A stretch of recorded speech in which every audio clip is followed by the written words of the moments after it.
What's up, guys? Gun here. Happy Saturday, August 15th, 2020. We've got, it looks like, a 7-game main slate on both sites after an eventful Friday that originally included all the teams. Of course, the Cardinals game postponed. FanDuel left. FanDuel, my goodness, yesterday was not FanDuel's shiniest hour. FanDuel included the Orioles Nationals game, which then was bumped up because they had to finish a suspended game and then play that game. And then the FanDuel site crashes when they move their lock from 7:05 to 6:30, and then they move it from 6:30 to 6:45. Well, lineups are still not out, and FanDuel's site completely crashes, goes poof, and not only is that impacting the pre-lock baseball lineups, but those that needed to make late swaps for their NBA lineups were pretty much stuck out. So FanDuel, it appears, is going to take a total loss on the day for those impacted by that. It seems like they're going to make everyone whole if you were in a contest impacted by the inability of late swap or setting lineups. But just chaos. And things went better on DraftKings, but in the middle of all that, we were dealing with weather propensity in baseball. The Twins game got postponed. The Reds game was yellow-orange, and then it wasn't. And then Sonny Gray became a risky play to a gray play. It was a really eventful Friday. But hey, Fridays be like that. Coors Field, you know how it goes down. You play the hand that you're dealt, and hopefully you win money. So hopefully you guys won money last night. I came out on the plus side of profit, which is always a good time. So hopefully we'll keep it going into the weekend. Tomorrow, just generally in baseball, there's a lot of all-day games. The Cardinals, White Sox, I don't think that's going to happen. We'll see. Royals and the Twins. First, I don't know if they're playing 2 games tomorrow, or I think they are playing a doubleheader tomorrow, but I don't think the game 2 is going to crack a main slate. Let me double check that. Yeah, it's not. So shout out to DraftKings. Hold on, FanDuel. Okay. Looks like it didn't crack the main slate on either side. The doubleheader for KC and Minnesota. Thank goodness. Brewers at the Cubs, Mets at the Phillies, Braves at the Marlins, Indians, Tigers, Pirates, Reds, and Rays, Blue Jays. Those are all the games that are scheduled to happen in the afternoon. So there might be some fun, high-scoring afternoon games. Just a mental note, the Blue Jays haven't cracked the main slate. Maybe on Sunday they do, because Sunday is usually an afternoon slate. That stadium has been Coors Field to the max. So when that gets back to a main slate, if you haven't been playing these slates or been keeping an eye on the Blue Jays, just know that stadium, they got that minor league stadium in Buffalo. It's producing a lot of runs, and it plays like a very, very hitter-friendly park, very smaller dimensions. The reason why it hasn't been catching main slates is because the lighting, I guess it's a minor league stadium, the lighting isn't up to par, up to major league quality, so they have to start the games a little bit earlier to try and get them in before before it's too dark. I don't know. But we'll talk about the main slate on this video. I just wanted to kind of get you guys acclimated with what the day looks like. But 7 games on the main slate, so we're going to chop it up. Before we do that, let you guys know, if you want to take your game to the next level, join a DFS group, a community, a team that works with you, works together. I think we've got a really good one at rundfs.com. That's the place where we don't just play DFS, we run DFS. I brag all the time about our Discord, all the time about the spreadsheets, all the pluses. Every day we have those daily voice chats. We got to do some bragging. How about Jake? Trolley Cartman, everyone in the community knows him as Jake. He's been a member of the community for years. He used to be on a lot of these YouTube streams. He took down this thing, the 777 yesterday, the NBA high dollar, 100K to him. He had another couple big hits over the summer. I think he hit big in esports or something. No, don't get me wrong on that. I know he's crushed MMA before, but he took down 100K in the NBA $777 with Terrence Mann, 3,300, 0.5% owned. If my math is correct, on a contest that had, I think it was 370 entries, so he probably is the only person in this contest with Terrence Mann. So shout out to him. We joked about how the edge in these final days. It's there, but it's annoying there, right? You start playing guys you're not comfortable with, and you start plugging in guys that you probably never hear again until next preseason. Terrence Mann kind of fits the bill for that one. He dropped 60.5 fantasy points, almost had a triple-double, and won Jake 100K. So I know a lot of times people will buy the jersey of the last guy they're sweating when they win a big contest. But for me, when I see that guy's like 30% owned or 40% owned, I'm just like, it's not the same. This is Terrence. If he doesn't get the Terrence Mann jerseys, then there's no other like excuse to buy a Terrence Mann jersey. Matter of fact, you might even be able to tweet at Terrence Mann and get it signed. So shout out to Jake. But that just goes to show you, man, we got people of all different bankroll sizes winning all different contests, all different like. We've had quarter arcade grinders in there. We got people grinding single entries. There's a lot of game theorists and a lot of guys at all different levels. And that's a great example right there in Jake. So if you guys want to join a team like that, come to rundfs.com. Get yourself signed up. Make an account. Go to VIP passes. I'll tell you what, right here on the screen, it says, I believe it says $30 for the week, stuff like that for last night. And I guess I'll leave it up until lock today. Leaving VIP prices a little bit more discounted. So the week pass goes from 25 to 20. The 2-week pass, I don't remember what it was, but we're going to drop it to 40. The month pass goes from 80 to 70. And then we've even dropped the January 1st year-end pass to 250. Now that year-end pass will not go back up. That's just like prorated discount on monthly specials. This VIP covers everything. MLB, NBA, NFL, anything that I spearhead with spreadsheets and voice chats is included. There's no single package for bets or single package for this sport, that sport. It's all together, and it unlocks you immediate access into that rundfs.com rundfs.com VIP Discord. I just saw Bellinger hit his second homer. So yeah, come be part of that.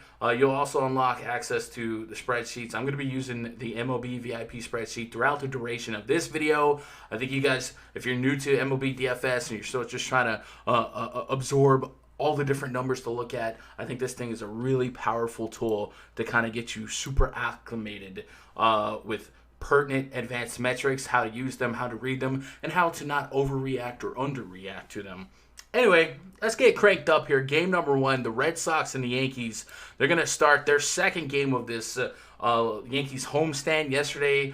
As I feared, Aaron Judge was added to the IL list. He had missed a game prior to yesterday. Only played half a game, the game before it took him out at the 4th inning after he homered. So I was really worried about that. They blamed lower leg tightness. So they put him on the IL. He joined Giancarlo Stanton on the IL, and in the games he's been out, Gary Sanchez has homered. So if you've been, and Gleyber Torres had 4 hits yesterday before being subbed out for Tyler Wade. So if you've been watching the Yankees and you've been noticing how Gary Sanchez has been slumping so bad and Gleyber just hasn't been Gleyber, what a time for those two to kind of wake up their bats. And I'm hoping as a Yankee fan to see that continue. Today, pitching matchup, former Yankee great Nathan Eovaldi. He'll be up against James Paxton. Eovaldi's 1-1 with a 4.09 ERA. He was strong in his last start, equaling a career high of 10 strikeouts while walking none over 6 innings against the Blue Jays. Eovaldi has pitched well at Yankee Stadium in his career, where he's gone 10-5 with a 3.54 ERA. James Paxton, 7.84 ERA. He has 16 strikeouts on the season. He's coming off an encouraging 11 strikeout outing against the Tampa Bay Rays, in which his fastball touched 93.9 miles per hour. Crediting mechanical tweaks to create separation with his hips, he permitted 1 hit through 6 scoreless innings before serving up a pair of homers in the 7th, settling for no decision. He went a couple pitches too long. Today, he's 8,100 on DraftKings, 8,100 on FanDuel. Probably going to be a decent favorite when it's all said and done. I don't think he should be a massive favorite, not like Garrett Cole was yesterday, but probably a favorite nonetheless. And Eovaldi, 6,500 on DraftKings. So, XFIP for James Paxton this year to righties is at 2.84, whereas lefty XFIP is at 4.91. Both of those we might expect to progress and regress, right? He's going to end up being a little bit better to lefties. lefties, and he's probably going to end up being a little bit worse to righties. But the strikeout rate's been there. The swing and strike rate, 12%, maybe a little bit lower than what we've seen from him in the last couple seasons. But I think at 8,100 against a Red Sox team that has been kind of hit or miss, I don't hate taking some stabs at him. I will say that I'm curious to go pull up the game metrics from that last outing for Paxton. James Paxton. Pull him up. Well, let's pull up his FanGraphs card. And I kind of see what his swing and strike rate was in that game against the Tampa Bay Rays. So let's go to plate discipline. It was at 11.5%. So really low.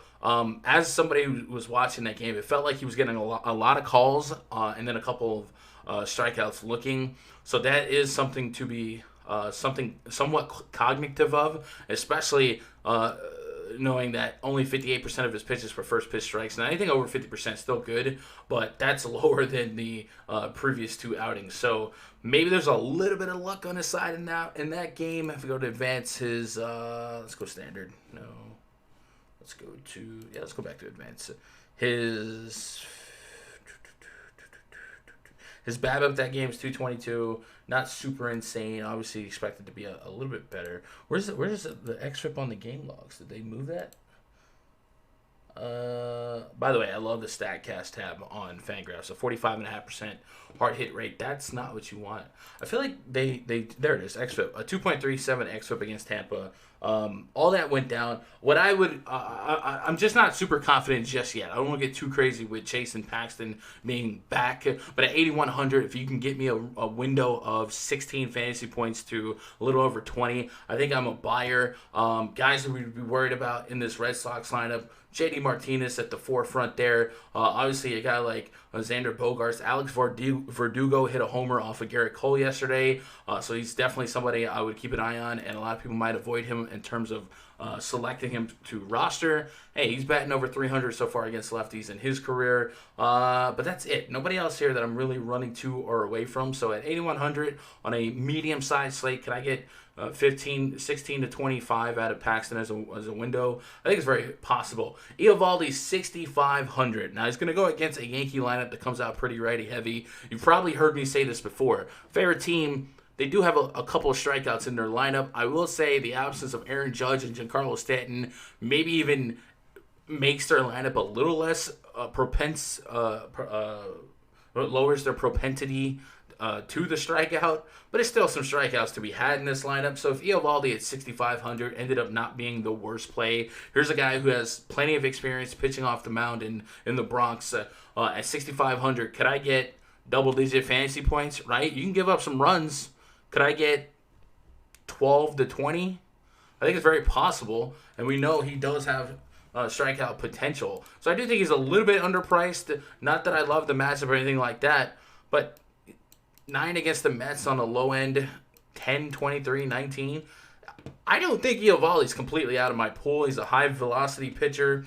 Maybe we referenced to make sure his velocity's been there this season, but that's what he's built his career on, is high-velocity fastball, right?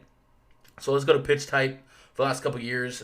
His fastball this year is at 97 miles an hour. It's a little lower than last year. Nothing crazy. So I'm happy with that.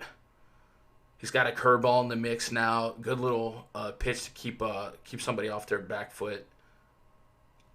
I'd have some Eovaldi at 6,500. I will have some Eovaldi. I won't love it. Obviously, we're gonna have Yankee stacks. The Yankees will probably come out with like a 5-6 run total. But Eovaldi is easily the Red Sox best pitcher, active, Chris Sale or whatever. But 6,500, I'm a buyer. Let me go see what his pitch count was. 91 pitches against Toronto. He's fully stretched out then. He could probably go 100 if he had to.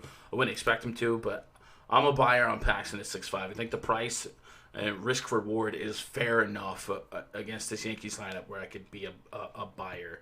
Another thing that I'm liking so far out of Eovaldi is his ground ball rate is much higher than his fly ball rate. And it's been like that the last 2 years to righties. And again, the Yankees, they do have the ability to come out with more lefties than maybe we expect. Aaron Hicks, Mike Ford, Mike Tauchman, Brett Gardner, Tyler Wade. Maybe Aaron Boone puts one of those weird lineups out. But for the most part, if this comes out more righties than lefties, I think Eovaldi at 6'5" is worth SP2 punt spot in some of your mass entry builds.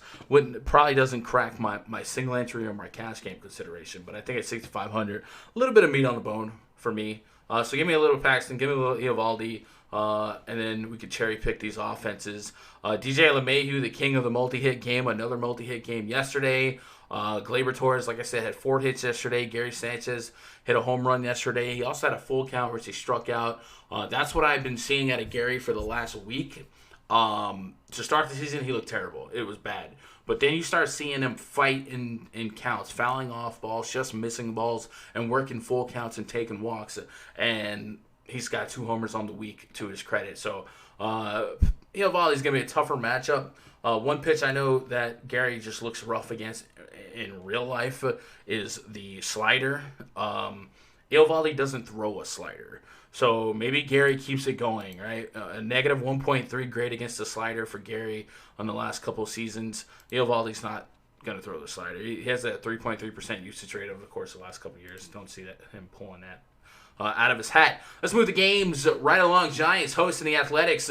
Right now, I got Daniel Mangden starting for the Athletics. That is very much subject to change. Yesterday, Frankie Montas was the scheduled starter for the Athletics, and then it ended up being Jesus Luzardo. He went in there and got a little banged up. And I also see sites listing Frankie Montas. Montas was scratched due to upper back soreness yesterday. Bob Melvin is hopeful that Montas can play this game and start this game. If he doesn't start, Bob Melvin said Sean Manaea would move up from his Sunday start. So, I guess it wouldn't be Mangden.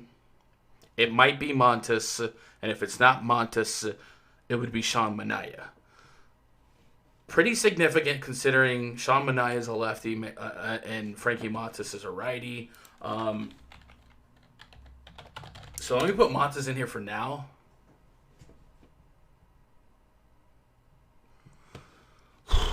Man, the Giants are one of those teams that you're like somewhat curious with, right, pitching wise. But what are you gonna do? So I'm just gonna ignore the Athletics situation here. If Montas pitches, are you gonna gamble on that back being where it needs to be? Yesterday the Giants were kind of scrappy, got a couple homers out of them.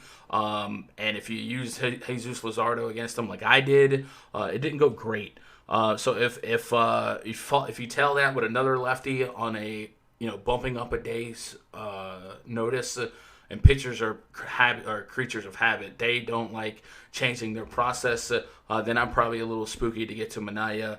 And then Frankie Montas would be somewhat interesting on an extra day's rest. He does strike out lefties at a higher clip going back to last season. This year, the swing and strike rate is still kind of where it was last year. The Sierra and xFIP's up. Right now, I'm probably staying away. If more information comes out throughout the day, I might make a more informed decision on the Athletics pitcher situation, whether I wanted Montas or Manaea. I think right now I would be way hesitant. Kevin Gossman is the projected starter for the Giants. Gossman's 0-1 with a 4.05 ERA. He delivered the Giants' first quality start of the season on Sunday after firing 6 1/3 innings of 1-run ball at Dodger Stadium. He's 1-2 with a 2.77 ERA and 4 starts against the Athletics. Gossman so far this season, a 33.3% K rate to righties, 190 average allowed, in the xFIP agrees, 2.55 xFIP. The hard contact at a staggering 50% with a high line drive rate, so there's some holes there, but he'll have a super plus pitcher's park, and he'll go against a righty-dominant Athletics team. Is he in play at 6,200? Hey, if I'm considering Nathan Eovaldi against a monster offense, then I gotta be somewhat considering Kevin Gossman against an Athletics team that just really hasn't put up a lot of runs consistently. So yeah, I guess Kevin Gossman would be in the mix. He throws a splitter behind his fastball. Matt Olson, Mark Canha. There's some really plus grades against that splitter, so maybe it wouldn't be with a high level of confidence. But I could see him eating enough innings, maybe falling to a couple strikeouts at 6,200. Could I get a shot at 15 DKP. I definitely think that is within the range of outcomes in that park. So, yeah, 6,200 for Gossman. I'd have some SB2 stabs from where I'm sitting now. Would not have any of him on FanDuel. FanDuel, man, I don't play games.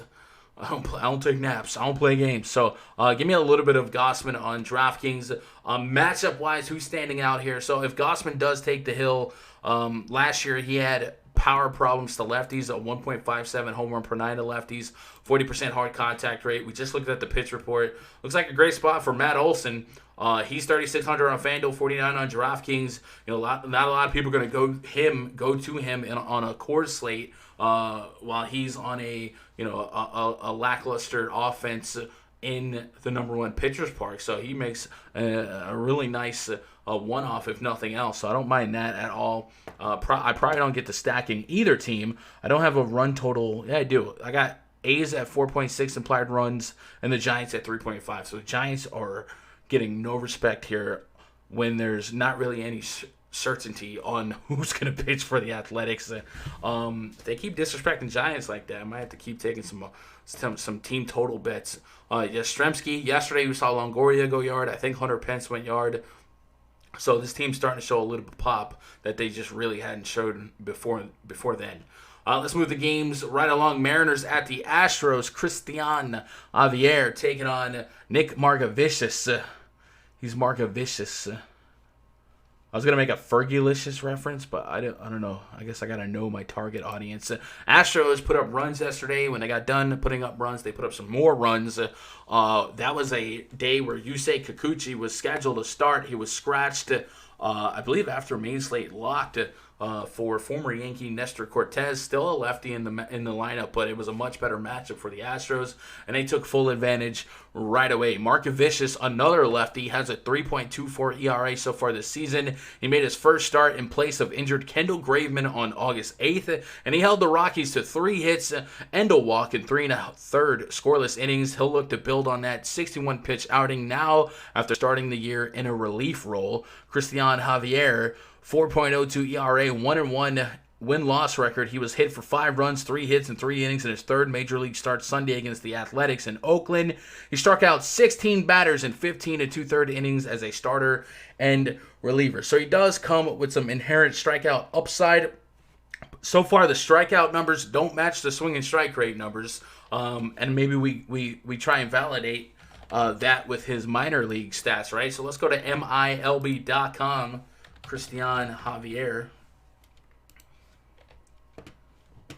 and see if his K numbers were this sustainable in the minors, right? So we got a AAA last year, not enough sample size, but high K numbers in that sample size. AA last year, 37 innings with 52 strikeouts, 36 innings.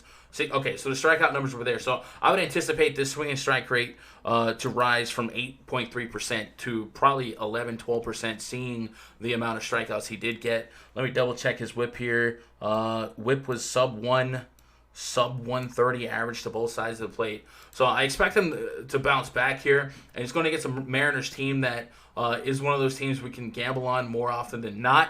The entire squad in this projected lineup, sans Corey Seager, have a 20% or better strikeout rate, and guys like Dylan Moore, Kyle Lewis, Evan White, Shed Long, Austin Nola all have 1-5 to 1-3 strikeout rates. So Javier, 7.4K on DraftKings, certainly a guy that's going to be in the mix for me. SB2 option, he's had a wide range of outcomes so far, 25, 16, 3, but I'm willing to roll the dice on him. I don't like how his pitch counts have kind of like declined since that 82 pitch appearance against the Dodgers, but I'd be a buyer at 7.4. His fly ball to ground ball rate is kind of even so far. Maybe, I guess we don't have to check his xFIP because his xFIP's right here. 4.12 xFIP on the year, slightly above 4 xFIP with a high strikeout rate against the Seattle Mariners, right? We're probably taking shots at that. So far, a high home run per 9 to lefties. We can see if that was a bug in the minors. 37 innings against lefties, 1 homer, 36 innings, 4 to righties. So every now and then there definitely was some home run potential. In the AAA, we moved that up 4 with 1. Yeah, okay. So didn't look like he was especially struggling against lefties for power. So we're going to chalk this one up so far as a short sample size. Not so much an anomaly, but a short sample size. No one's going to sustain a 3+ home run per 9 to any side of the plate and be a starting pitcher, right? So give me some Javier. Markovich is going to be a no for me, dog. Very poor metrics. So far, he has been kind of reverse splitty. 57 innings last year with a 2.5 home run per 9 to lefties. A 3 home run per 9 this year to lefties. High home run per 9 allowed to both sides of the plate. I mean, it's a massive spot for the Astros to pop off, and maybe yesterday woke them up. They have an implied run total of 5.4. Springer, Altuve, Bregman, and then we could take advantage of these lefty reverse splits, right? Michael Brantley, Josh Reddick, Yordan Alvarez homered yesterday off a lefty, right? Now, I wonder if Alvarez sticks this lineup here and just kind of rotates through the outfield, maybe a Kyle Tucker instead. I think Brantley would still play. But, hey, Yordan comes back, homers in his first game going against the lowly Mariners, and Yordan Alvarez is a guy that was super cold in the postseason last year. I mean, just embarrassing. Ended up getting benched. This is a great series for them to get him those live round at bats. So I could certainly get behind another day of Yordan Alvarez. And the metrics say we should play him lefty on lefty. So I like that. Astro stack all day. No Margoviches. Maybe you're cherry picking Mariners. One Mariner that tends to fall into my lineups when I'm scripting is Dylan Moore. Just to kind of show, as a matter of fact, I don't think yesterday's stats would show up yet, but he's dual position eligible on DraftKings. And when he gets on, he has stolen base potential, has shown a little bit of pop, 4 homers on the season, batting just about 300. Yesterday, I think he took a walk and then stole a base. So I definitely think if I had to, script on a turbo or something like that, I wouldn't mind clicking his name as somebody that's eligible to be in the player pool. I'm not saying I'm playing him right off the bat, but I do think he has been producing at a clip that's well enough to be one-offs in some of my lineups. As a matter of fact, on the late slate last night, I don't want to jinx it, but I was winning. I'm in first place on a tournament on the late slate, and Dylan Moore's in that lineup, so so we'll see if that holds. Let's move on to the next game. Baltimore Orioles hosting the Washington Nationals. Look how many games we've already kind of chopped up, and we're barely 20 minutes into after lock. So it should play as a somewhat quick slate more than it wouldn't. There's still going to be some West Coast. The Dodgers game 8 until 9:40. But there's a lot of games that crank up almost within an hour of first pitch on the slate. Even the D-backs and the Rockies game are scheduled at 8:10 Eastern. So that's 7. That's about an hour after the Yankee game lock. So a lot of baseball within that first 2 hours to kind of sweat, right? Anyway, Nationals and the Orioles, our pitching matchup here looks like it's going to be Patrick Corbin taking on Asher Wojciechowski. Corbin 2-0 with a 2.5 ERA. After facing only New York teams in his first 3 outings of the season, Corbin's going to make his 3rd career start against the Orioles. He's 0-1 with a 3.38 ERA against Baltimore in his career. Asher Wojciechowski 0-2 with a 3.95 ERA. He's looking for his first win of the season after taking a no decision his last time out and losing his first 2 starts. Still, the right-hander owns a 3.95 ERA and a 25% strikeout rate on the season. Don't think I'm playing Wojciechowski. Cool numbers, bro. But the xFIP is saying, bro. A 4.45 xFIP this season, a 4.02 Sierra. So Sierra's not obscenely outrageous, right? But the xFIP's still high enough for me to not have to really dabble with you in a hitter's park out there in Camden. I will be about some Nats stacks. Nats yesterday sent Starlin Castro on the injured list. They played a doubleheader yesterday, but they'll have some extra sleep tonight. And then Patrick Corbin certainly cracks the list here as one of the pay-up options, or if not the only pay-up option. I guess we'll talk about Walker Bueller. 10.5K on DraftKings, 10.6K on FanDuel. Are we getting a quality start? Are we getting a win? Are we getting 8 to 10 strikeout potential? I think very likely this lineup, this Orioles lineup, we got Santander, Ruiz, Renato Nunez, Dwight Smith Jr., Pedro Severino, Chris Davis, all have 20+% K rates against lefties, and we know Patrick Corbin, he does that, right? So far this season, a 12.9% swing and strike rate, that's fine. XFIP is fine. Sierra's great. Certainly have no pushback on playing Patrick Corbin today. Temps in the mid-70s for that game. Line me up. I will be stacking Nationals easily. Trey Turner, Eaton, Asdrubal Cabrera, Juan Soto, Howie Kendrick. Give them all to me. Also, Wojciechowski, over the course of the last couple seasons, has had a power bug to lefties. Now, he has a 31% K rate to lefties. I do feel like that's going to regress a little bit. We'll see. But the home run per 9 is high to both sides of play, 1.42, 2.33. Could this be an Eric Dame spot at 2,200 on FanDuel as they chip in a chair to maybe offset that Patrick Corbin price tag? Sure. I'll have him in the pool. I do like the Nat stack. That will be probably one of my top 4 stacks. Astros, we'll see what Coors ends up being. But yeah, Nationals for sure. No Orioles stacked for me. They're kind of one of those pesky teams, though. Hanser Alberto, I think, is the number 1 lefty hitter in baseball over the course of the last year or two. He's batting over 400. So that's a big out for Corbin. Maybe you wanted to one-off Alberto a couple times in your mass entry, go for it. I wouldn't push back. But I can't see myself justifying Wojciechowski just yet. Let's keep it moving. Rockies hosting the Rangers. We got Kyle Gibson taking on German Marquez out there in Coors Field. Last night, Coors kind of underwhelmed, but it wasn't extremely shocking. Lance Lynn held his own.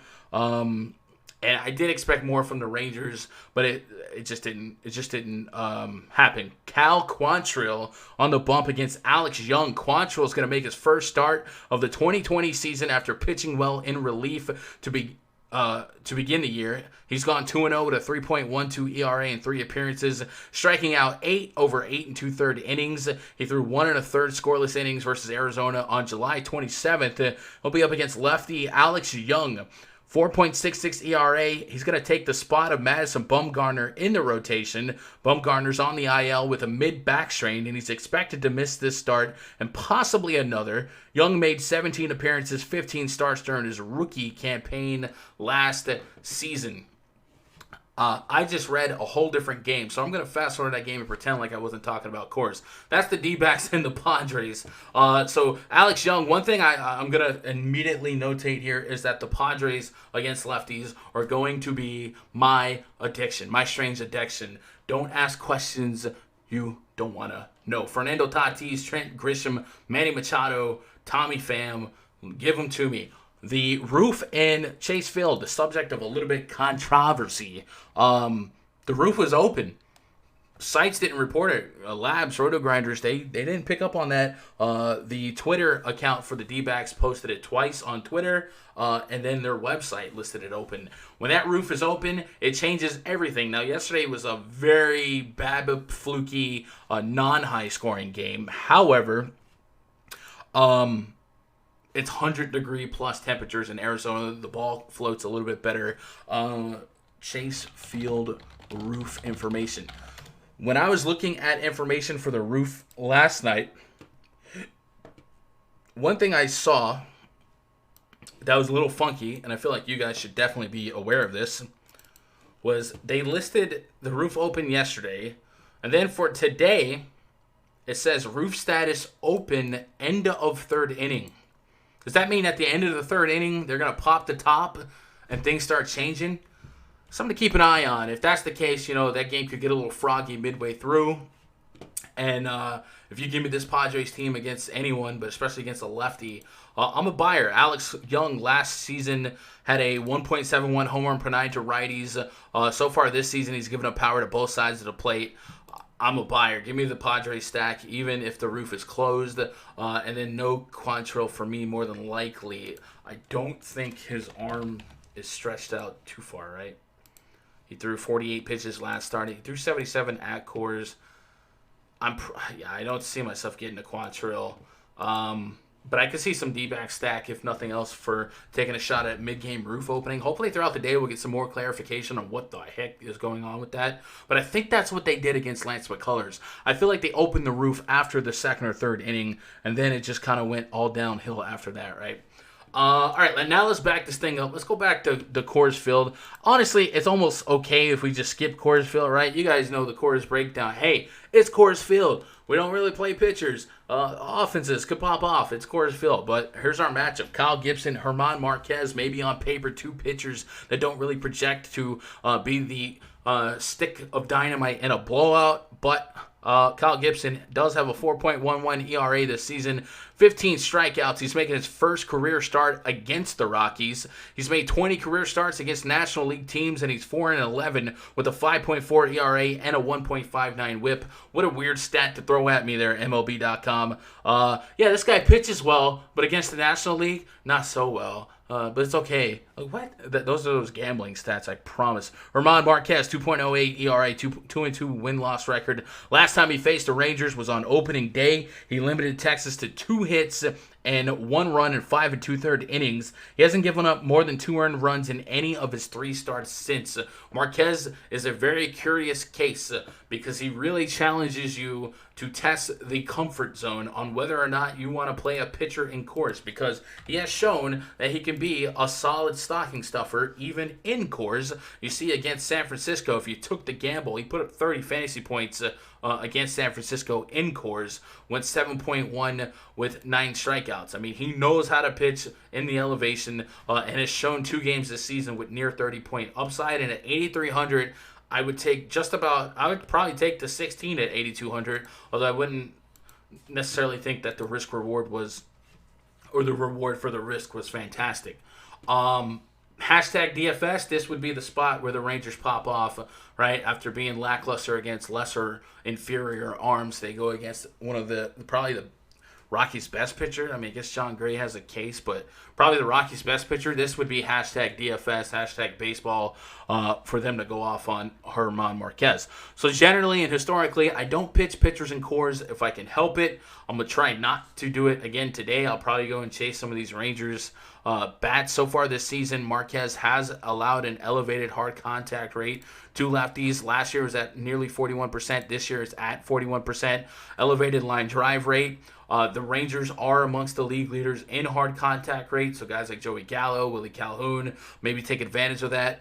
So I can see both sides of this fence, the argument for both sides, and I wouldn't talk you off a Ranger stack. I wouldn't talk you off of playing some Marquez.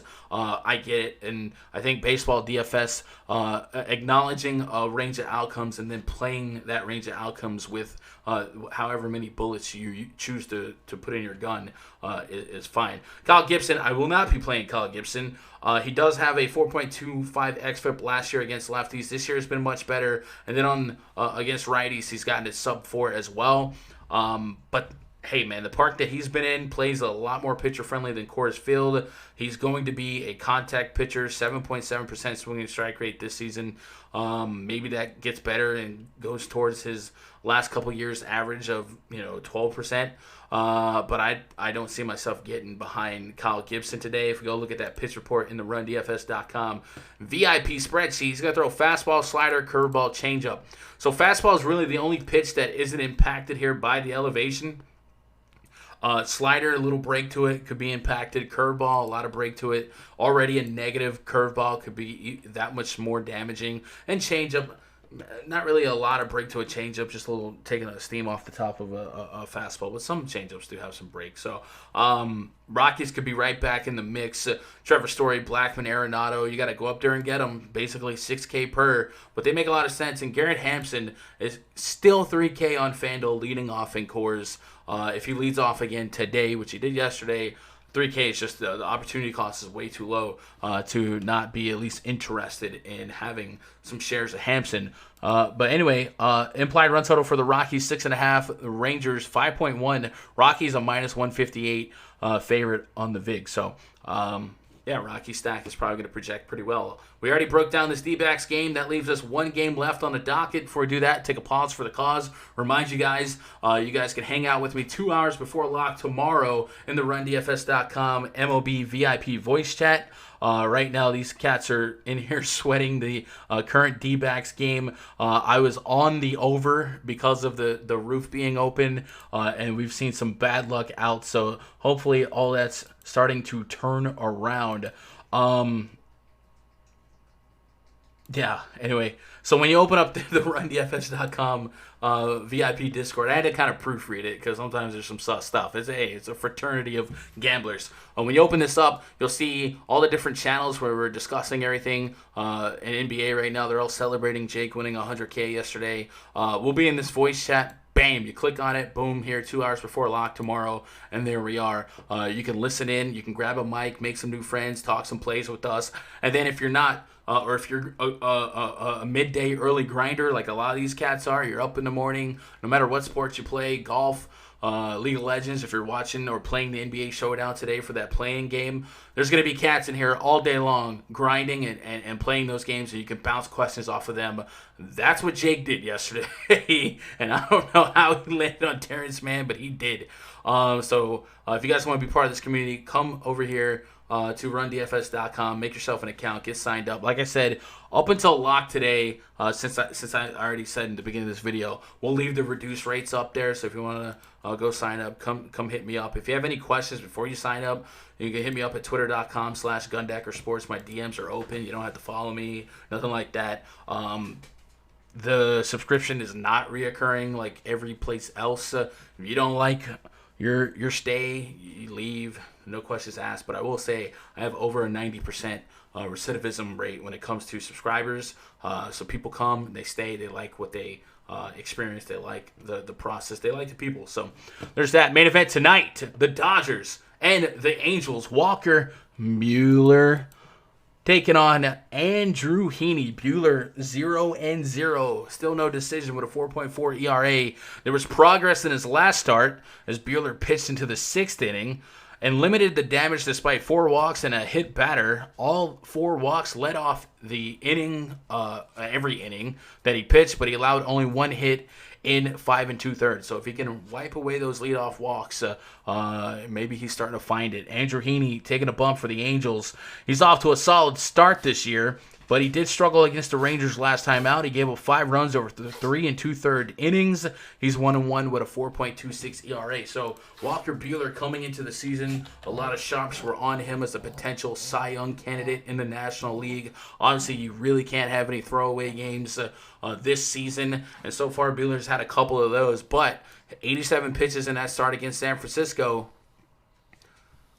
Can I get 95, 100 out of him? If I can, we know last year this was one of just the purest, best pitchers in the game. So I want to be on Bueller before everyone else is on Bueller, and I think today might be one of those days I take a shot. With that said, the Angels' top 5 against righties project pretty doggone well. David Fletcher, Tommy La Stella, Mike Trout, Anthony Rendon, Shohei Ohtani, all bat nearly 300 with a really low K rate. So the spot maybe just isn't right, and maybe I wait just a little bit longer and just put that money towards the Patrick Corbin.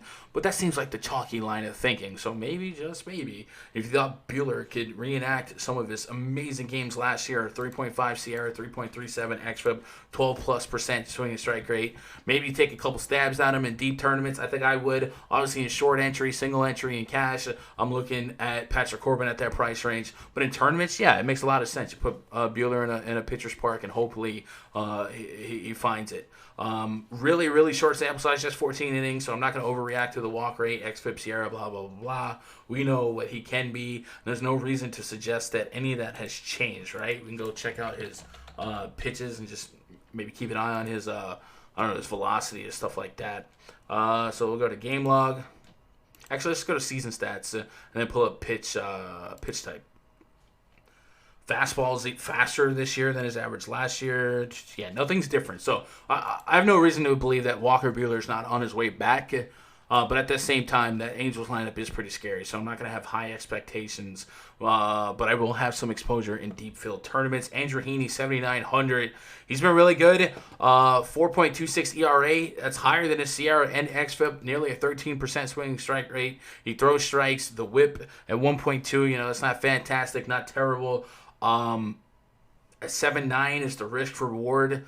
Got a wide enough range of outcomes against the Dodgers to take advantage of it. I feel like I'm not there on Heaney, right? Dodgers is just a team that scare me a lot.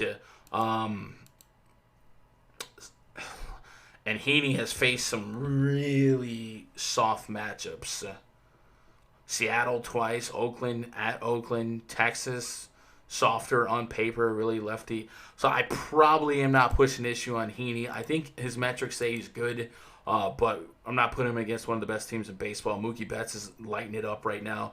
Turner against a lefty, A.J. Pollock against a lefty. Bellinger's starting to heat up, had 2 homers at last glance. So, no Heaney for me. Give me some Bueller in tournaments. And then the Angels, like I said, this could be one of those spots where people are just too wishy-washy and refuse to make a decision, right? If you're like me, you're like, man, the top 5 for the Angels look like they could be problems. Maybe I don't play Bueller. But then you're like, I'm not stacking against Bueller. It's Walker Bueller. I think, if you're not going to pitch a pitcher because of the matchup, maybe you take advantage of that line of thinking, play those plays as leverage against chalk, or maybe just play it leverage against the field, as the Angels could be sub 15% owned on a 7-game slate. Maybe some Fletcher, Trout, Rendon, Ohtani lines, right? Rendon hit a bomb yesterday. He's been on fire. Mike Trout's Mike Trout. Oh, yeah, Shohei Ohtani, not too shabby either. $3K on FanDuel. Love the price for him there. So it just makes a lot of sense to maybe take some stabs here if you're not going to be a big investor in Bueller. Or if you're going to have some Bueller, you just want to hedge your Bueller exposure with some Angel stacks. You can play it so many different ways. That is your look at this slate for FanDuel and DraftKings, the main slate. Like I said, there's going to be games all day long. If you guys want to grind those out, you're more than welcome to do so in the RunDFS.com VIP Discord. A lot of games about an hour before main slate lock too, so it's gonna be a lot of baseball going on and maybe a lot of heads turning, a lot of home runs to be hit. I would ask you, if you haven't already, to hit that thumbs up. It helps me, it helps the channel. And if you're new to the channel, you like what you heard, you don't have to subscribe financially, but maybe hit that red subscribe button on YouTube. It's completely free. I would appreciate it. Other than that, I love you. I hope you guys are crushing it. I hope tomorrow's your day. I hope you win all the money. Good luck. God bless. And go win some money.